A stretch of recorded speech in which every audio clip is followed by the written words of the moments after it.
Sometimes when I do some designing, I just get an idea in the middle of the night and I have to make it. Sometimes I look for inspiration and I just find some. And this particular file is a case in point.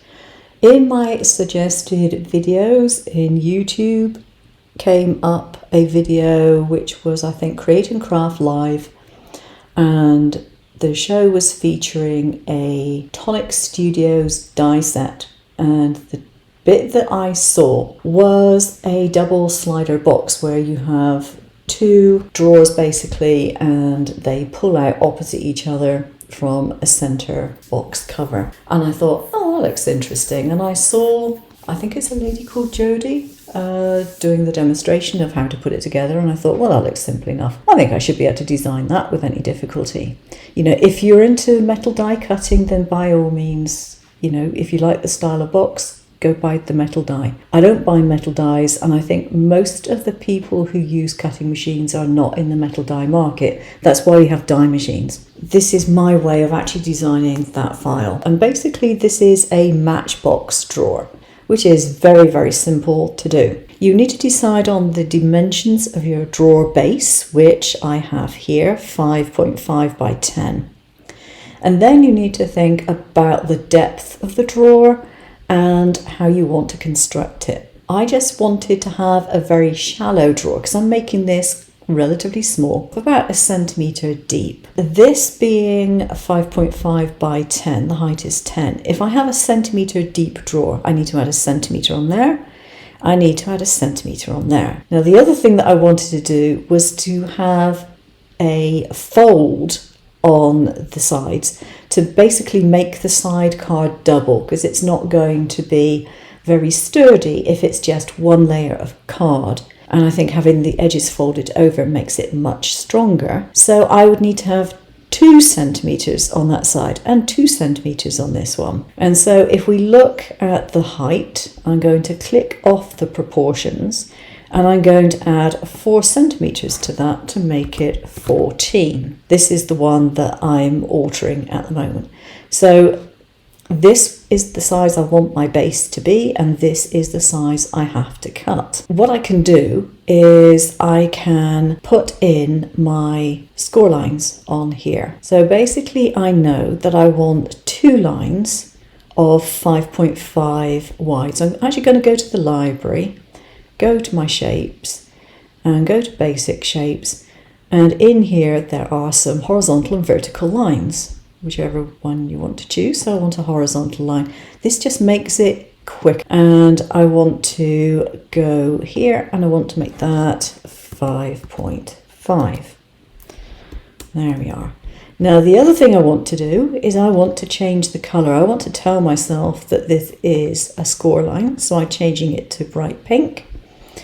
And I want to change on here, I want to change it to something that draws. Now the advantage of doing this, if you do that in shortcuts a lot, if you export as an FCM, it will recognize that that's a draw line. If you export it as an SVG, you will have to make it a draw line. But if you export as FCM, it knows that it's a draw line and it will accept that. I want to repeat this object and I want to duplicate it. So I want 1, 2, 3, 4 of those. Pick it up. Come on. There we go. Move that to one side. Now the first 2 lines I know I want to be 10 centimeters apart. So click off of that again and just make the height 10 centimeters like that and group them. And then I can put them in here and just line them up so they're in the right space. So this and this is the dimension of my box, but you notice I've still got the 2 centimeters here.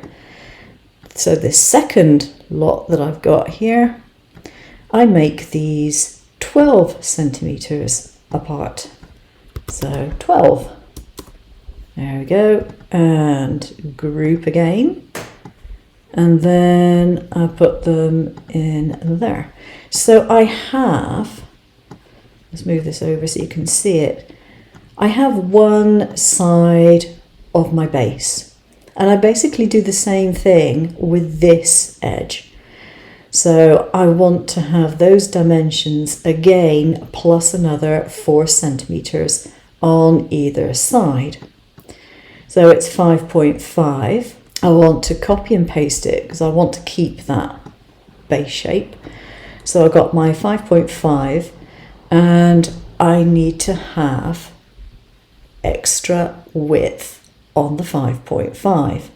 So that would be 5.5 plus 4 would be 9.5. So 9.5. There we go, that's that one. And I need to put in my vertical score lines for this particular box. So going to the library, picking up my vertical line, there we go. And this one has to be, what was it, 10 long.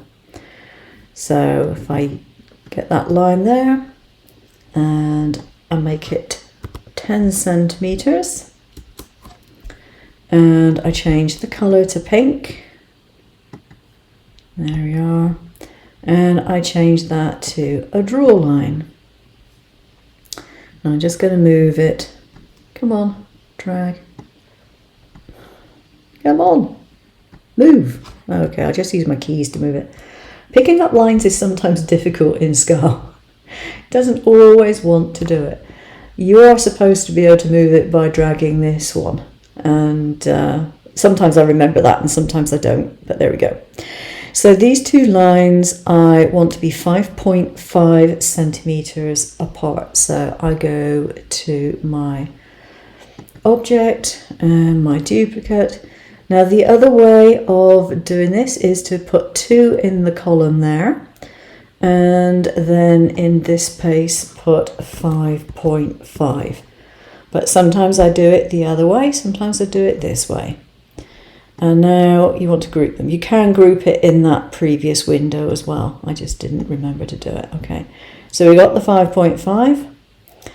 Now the other way you can also do this is to copy and paste this one, but just change the dimensions of the width, because if you switch that off and change that to 7.5, we get our other set of lines to make our score lines, and you just line them up and do that, and there you have your pieces.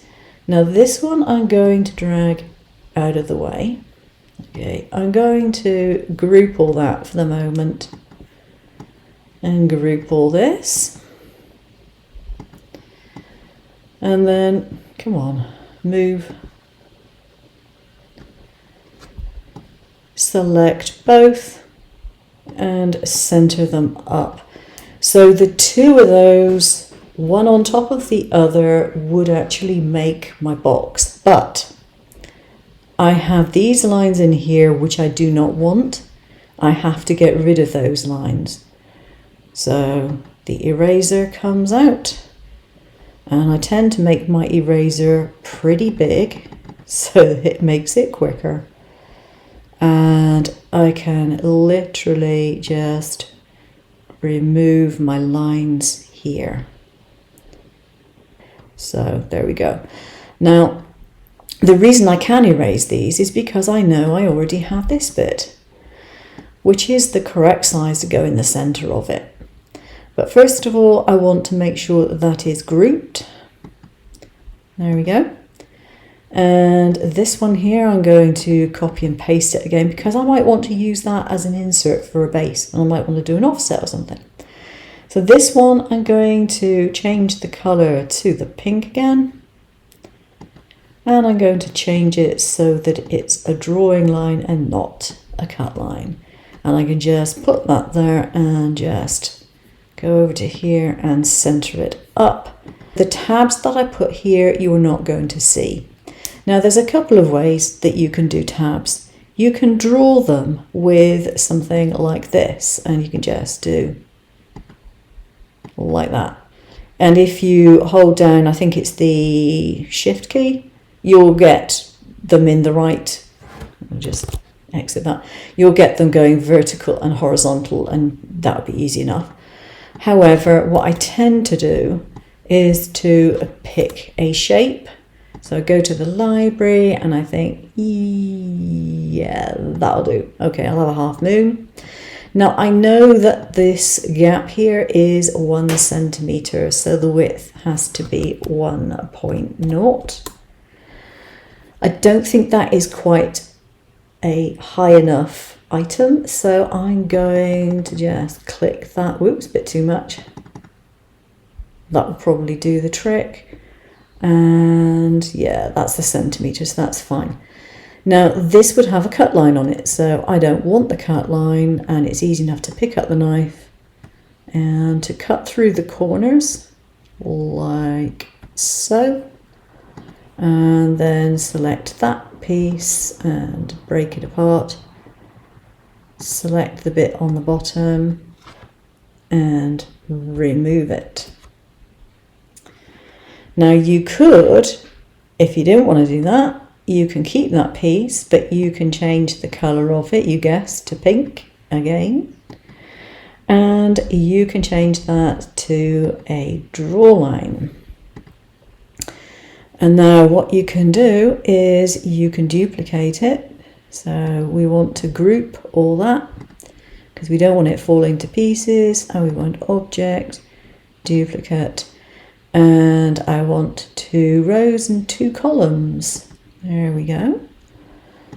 And these I want to turn upside down. So I click on that and turn them upside down. I'm just going to drag those down to the bottom. And these are going to go where they need to go. Whether it's on the long edge or whether it's on the short edge, it doesn't make too much difference. If you want it on the short edge, then rotate it like so. And rotate that one in the opposite direction. So that one goes that way around. And of course I've got to do the same thing with this. Now the only other thing I need to do is to get rid of that little line there. So I can basically chop through there. And if I ungroup, I should, I think, be able to break that apart because it's been cut anyway. Yeah, that'll come out.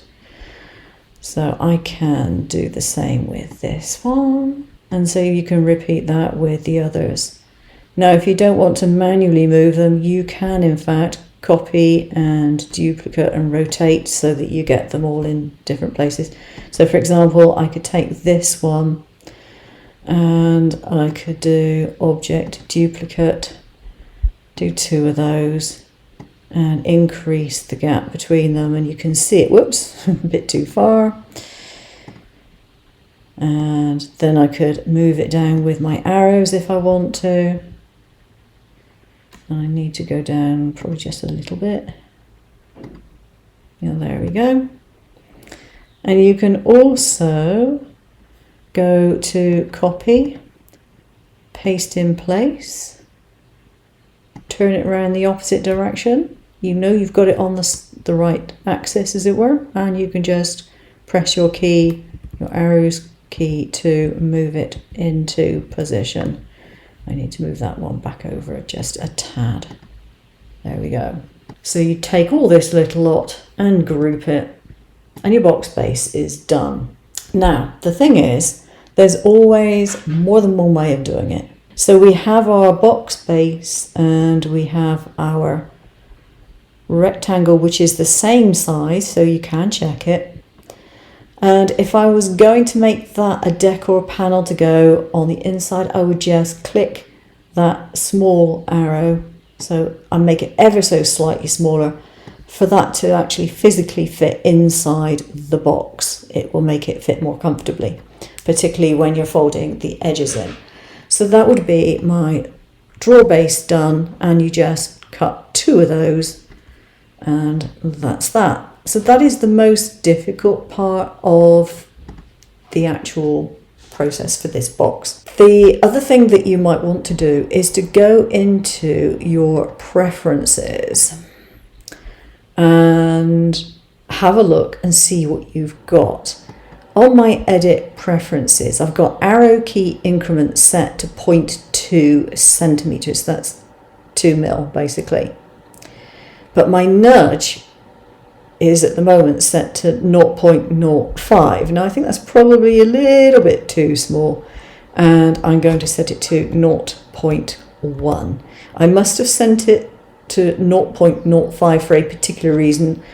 I can't remember what that reason was at the moment, but I was doing some kind of design which was very intricate and I needed that amount of adjustment.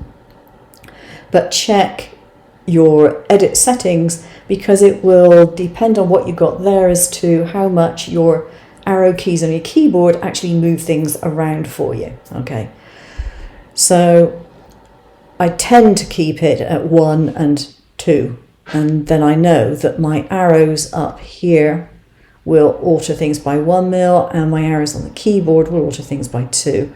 I work in centimeters, so I work in decimal, and that works really well for me. The wrap needs to be twice the width of your drawers, depending on which way you're putting your drawers. Obviously, you need to decide that, with a little gap in the middle. So that will depend on how big you've actually made your drawers. Now, this is pretty easy because all it is a rectangle. You want the size of your drawer to fit in there. So you need that measurement.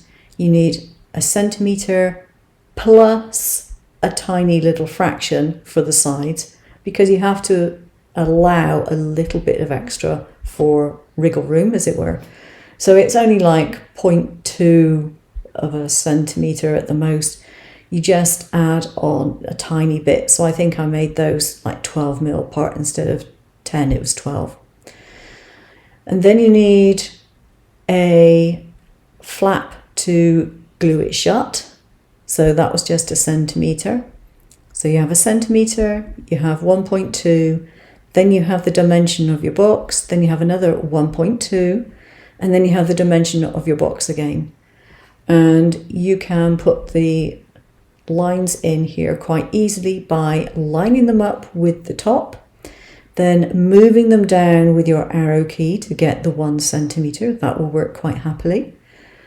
Copy it, paste it in place, move the next one 1.2 centimetres. That does the job well.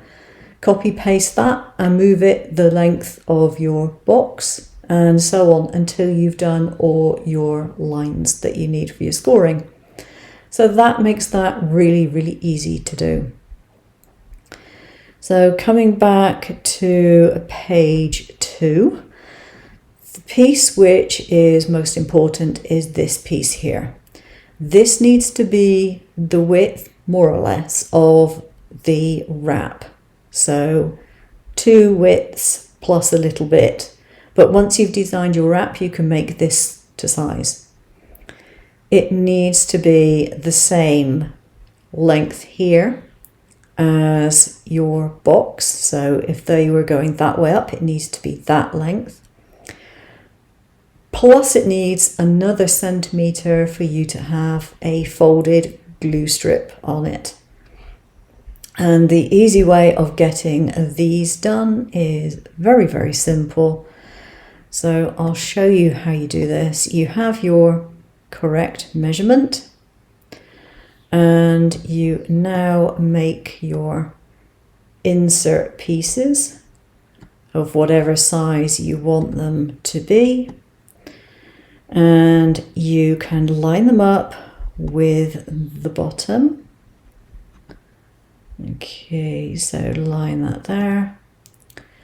Now this needs to be basically fitting in that area there, not the whole area, that area there. So if that is, for example, say that is 10 centimeters in total, then your original shape would have been 9 centimeters.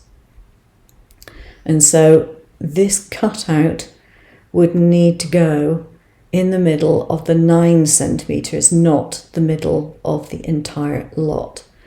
But all you need to do is to move it up. So if that is 1 centimetre there, and this, for example, is 9 centimetres, and then you have a cutout of 6 centimetres. 6 centimetres from 9 would be 3. So you'd have to put it 1.5 centimetres up from the base. So you would start off with that on the correct level and then move it up 1.5 centimetres. Now the other way, apart from using the keys on here or the keys on your keyboard to move it, is to go to Object, Transform, and then Move. And you can use not the absolute position, that's not going to get you where you want to go. You want to go to Relative Position, and then you want to move it up or down. Now X is left and right, Y is up and down, but I can never remember whether it's plus to go up or plus to go down. So I usually use the keys, I just find it easier. But you can do that. So you take out 2 sections. Now in this particular case, what I've done, I've taken out 2 because although on the Tonic Studio dies they only had the 1, I found when wrapping cellophane around here, it was moving. Whereas this keeps it in line. It's a bit like a cotton reel. It keeps it in line and stops it from skewing up and down. So this one here has to be bigger than this one here. And the reason for that is because you need to put sticky tape here in this gap on the card below it. And I'll show you how to actually put it together.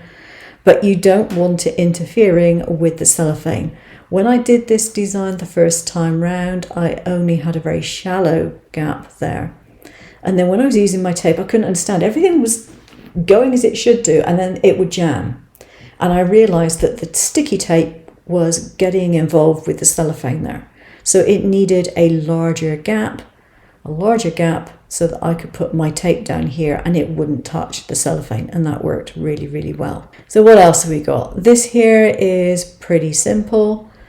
This is created by using the shape library, going to Weather, and there's a teardrop shape. So you take a teardrop shape and you put it around the other way, like so.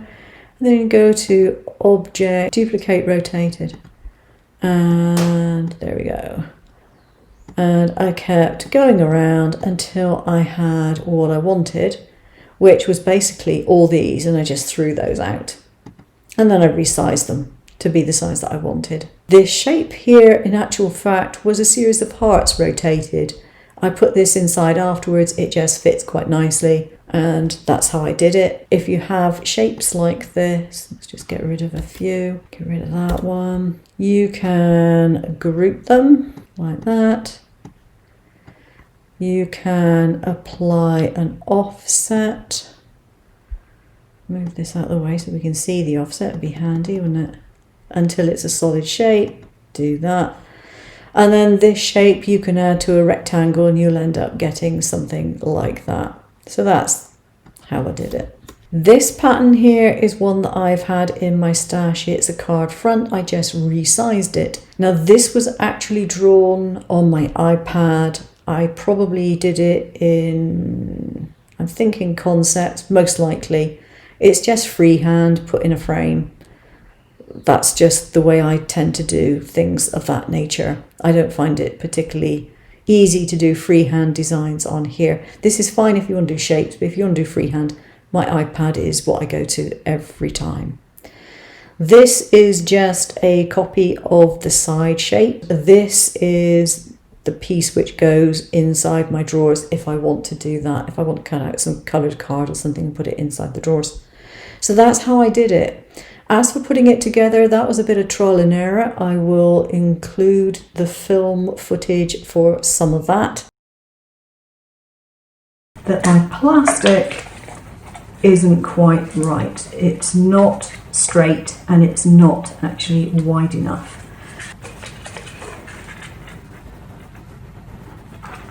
Okay. Fingers crossed, guys. It doesn't always work out. as you expect it to.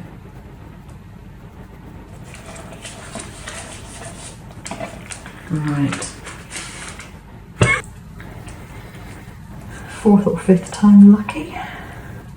That is stuck onto there. Yay! I can't believe how awkward that has been to do, and it is simply because my tape was too wide.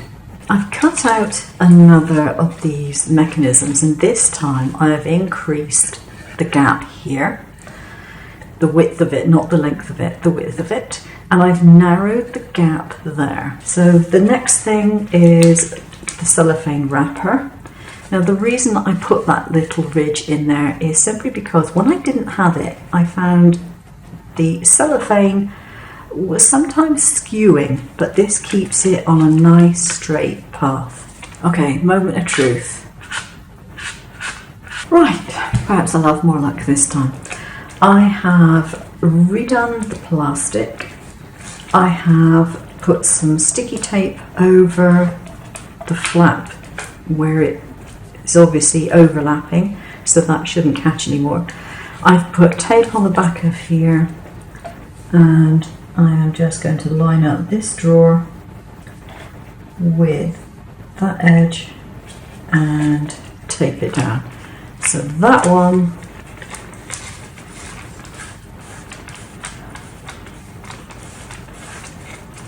is now able to move.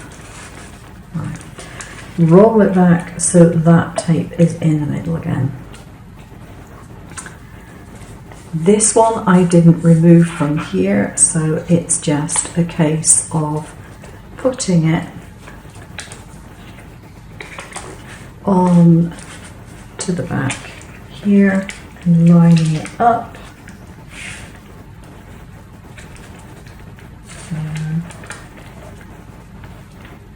Just making sure that it's lining up the edge there. Pressing that down. Hopefully this is now going to work.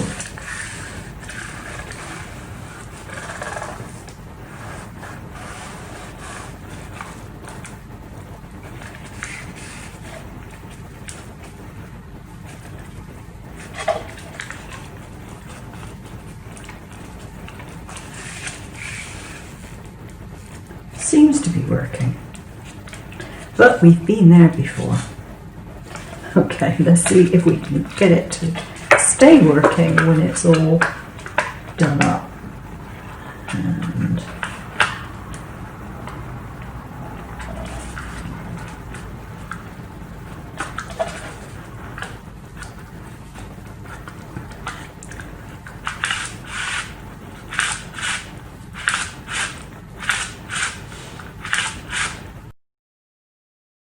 so I have rejigged my file to get rid of some little glitches, and I've tried putting it together a couple of times. I think I know a better way of doing that as well. Right, the first problem I had was trying to get my boxes to stick, and trying to put little tabs of tape on here is a pain in the neck.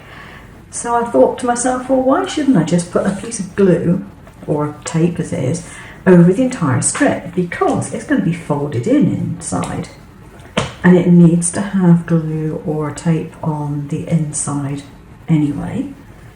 So that makes far more sense.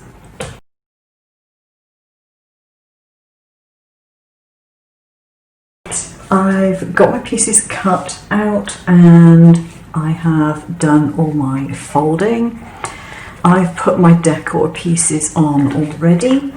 Now the boxes, when I left you last time, I was thinking, oh heck, I've made a mistake because I'd put the tape on the inside of the tabs. In actual fact, it didn't make any difference. I did it in exactly the same way as I did before, putting the sides up, and because I had the tape on this interior edge, my tabs stayed in place anyway, and obviously they had tape on the other side, so when I folded the sides down, everything worked out fine. What I've done here is put a decor panel on the inside. So my drawers are ready. This piece here and this piece. This piece here was the problematic one when I did the design first of all. Now the first thing that I mentioned was I did put a recess on here that wasn't in the original design when Tonic made the design, because I found that if I didn't do that, my cellophane would skew, and I felt that that was a problem. So a slight recess on that side.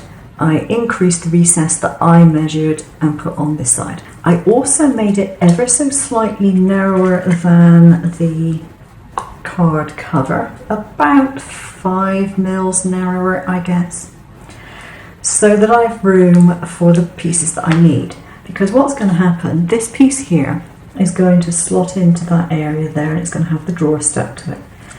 Now beforehand, when I did it, the tape, and I've put a narrow piece of tape on here as well, the tape was making contact with the cellophane because it was too close. So I've got it well out of the way of that cellophane. It's still inside this edge here, but it's well away from there. So that should be no problem at all because I've now got the space. So I can put this in place. And I'm hoping that this time everything is going to go straight forward, tickety-boo. We can, but hope.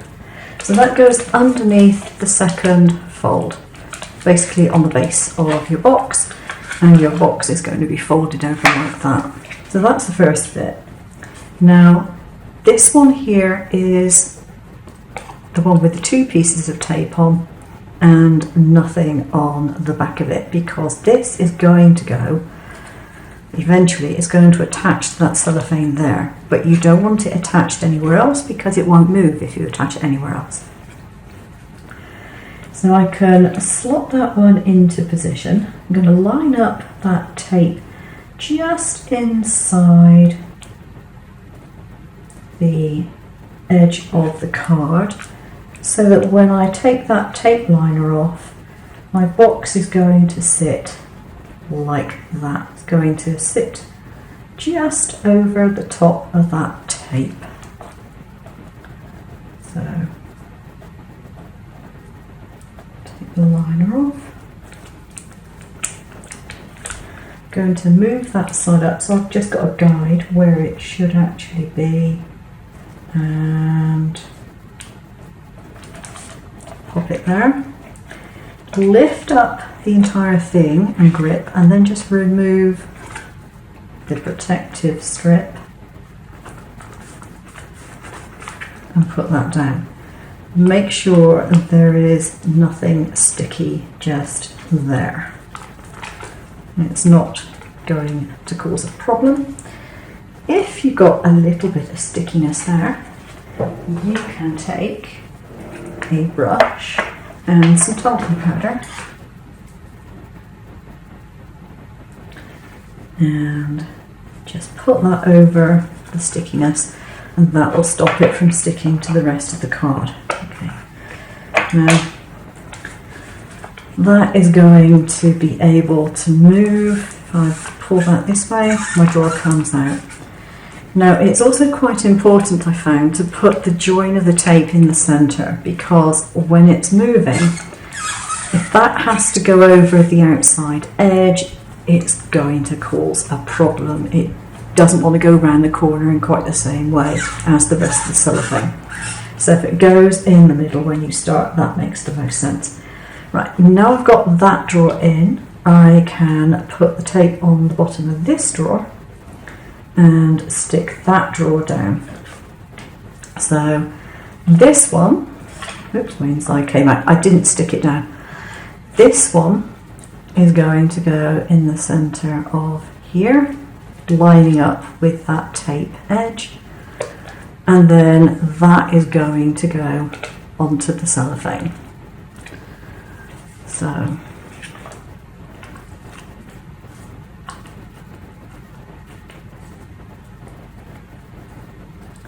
come on, remove. There we go. And line lining this up as well I can.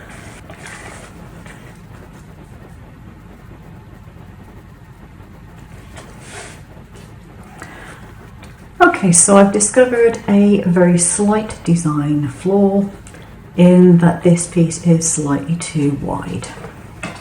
That one, it doesn't make any difference because it's in a different place. So I'm just going to snip that off and apply some more tape.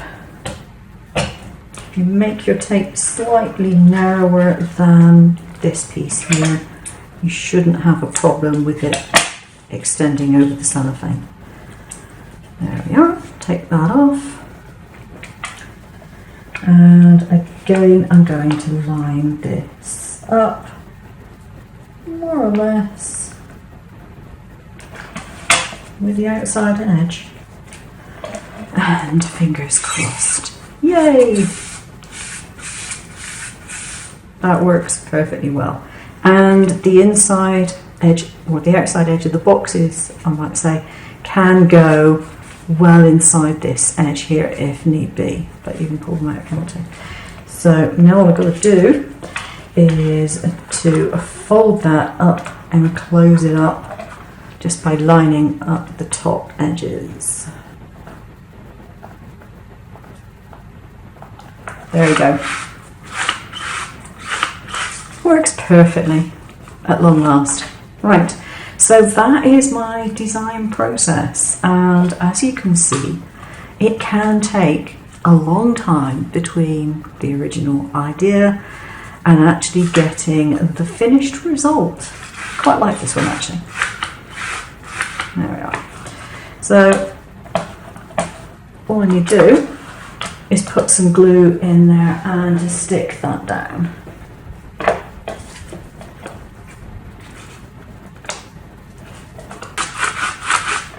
This little bow I made by using a bow maker. I'm terrible at making bows otherwise, and I've added a three-dimensional glass gem on there as well.